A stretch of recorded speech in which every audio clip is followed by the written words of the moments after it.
What's up, Sooner Nation? Welcome to the Sooner Surge. As the Big 12 Championship, Big 12 softball tournament is in action at Devon Field. Yes, I said Devon Field. Or is it Devon Park? I don't know, but it's Hall of Fame Stadium still to me. But Sooners are going to be taking on the Kansas Jayhawks at 1:30 ESPN Plus, and the Sooners begin their postseason quest beginning in the Big 12 and then transitioning into the postseason where they're going for a fourth natty, something that hasn't been done. And Sooners are coming off a struggle to end the season, but a very, very good sixth inning against the OSU Cowgirls, and coming off a very good pitching performance by one that wasn't expected in Carly Keeney. So they have some momentum, but now they go against a Jayhawk team first before they can get to that Bedlam possible matchup in round two, guys.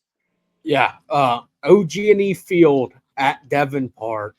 It's weird. It's Hall of Fame Stadium, but got to respect what Devon's doing.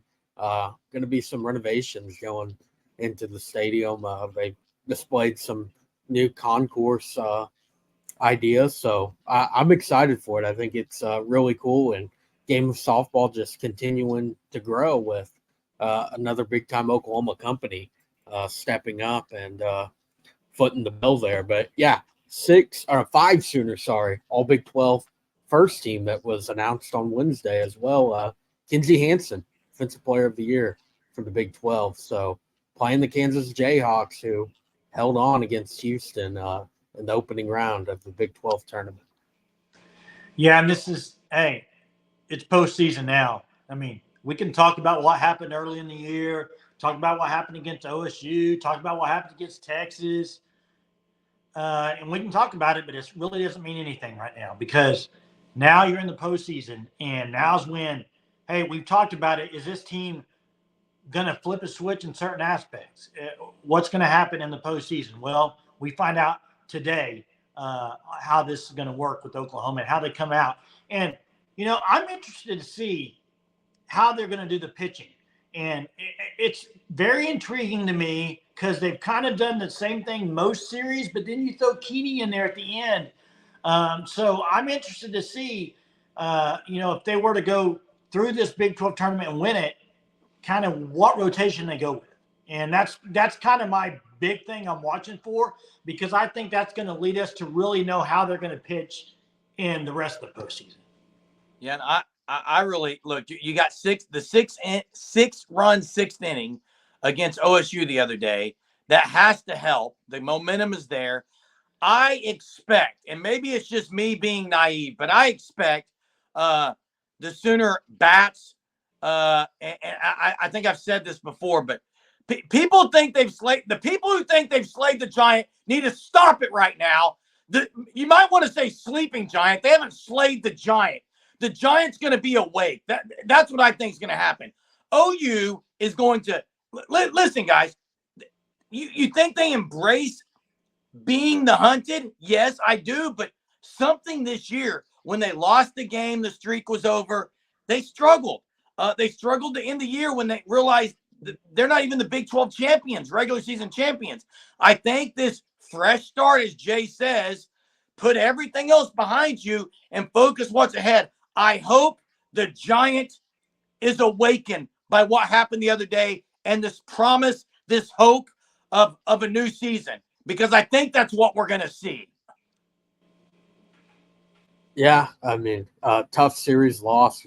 Oklahoma lost both their rivalry series this year, one of them being at home. I mean, that's something that, it's been a long time since they lost a series to Oklahoma State at home. It's a rarity, and I guess to get a little bit ahead, looking at the bracket, Oklahoma's likely to play OSU on Friday, following the game today against Kansas. Oklahoma State plays BYU, and I know you opened it with the pitching rotation. Feel like you got to go Maxwell game one. She's the ace, and then game two, Carly Keeney. She looked like the best against Oklahoma State. She gets the win there, and really shut down that explosive Cowgirl offense that was just having their way with the Sooners at Love's Field this past weekend. Well, and what's great about the way this sets up and where OU finished is you want to get back on track, you're going to have to beat OSU and Texas. Your two teams you've lost to this year and lost the series to. You lost 2-3 to Texas, 2-3 to OSU.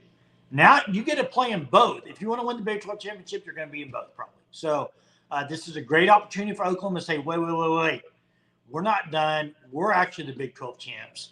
Y'all enjoyed it for a little bit, but now we are on top for the tournament. And, I also think this is a weird thing to say, but I think not playing at Love's Field and going and playing at Hall of Fame Stadium, whatever you want to call it, I think may do this team some good.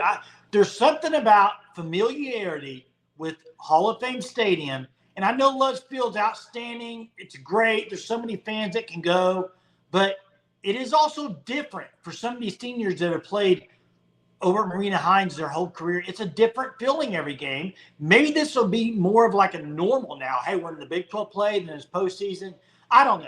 I just think maybe I'm just looking for any advantage I can get right now for an Oklahoma fan. And I think the main thing is, hey, it's postseason. And Patty Gassel, you saw her quote today about we want a revenge tour, whatever you want to call it, starts today.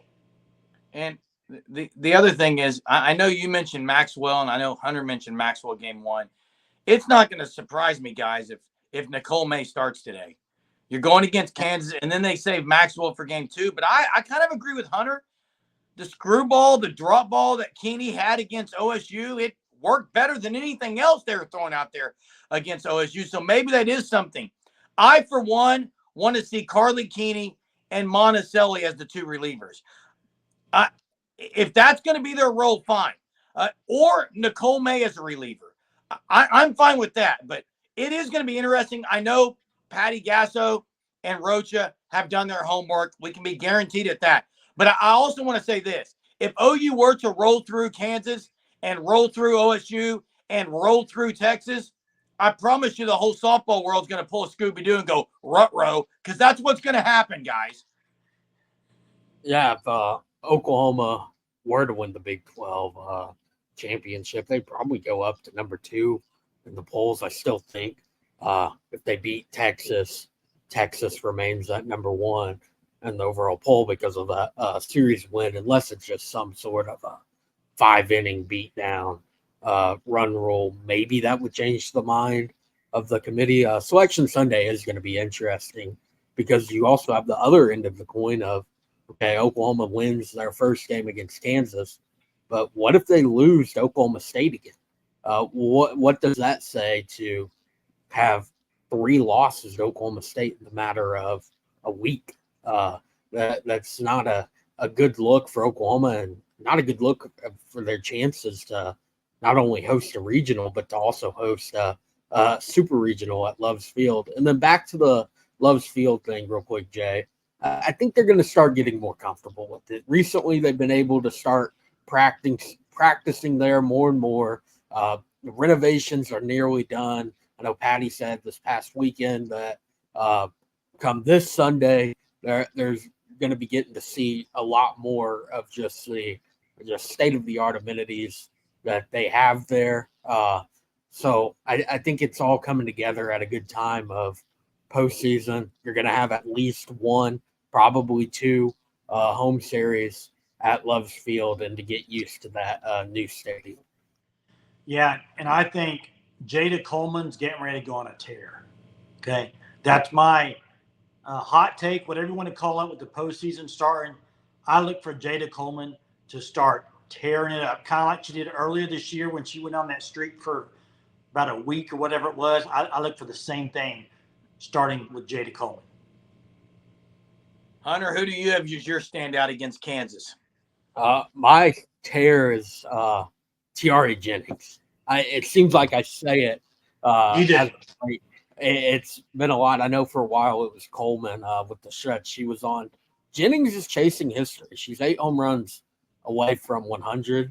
I think she's going to get there. You have these 3 weekends of Big 12 tournament, regional supers, and then the College World Series.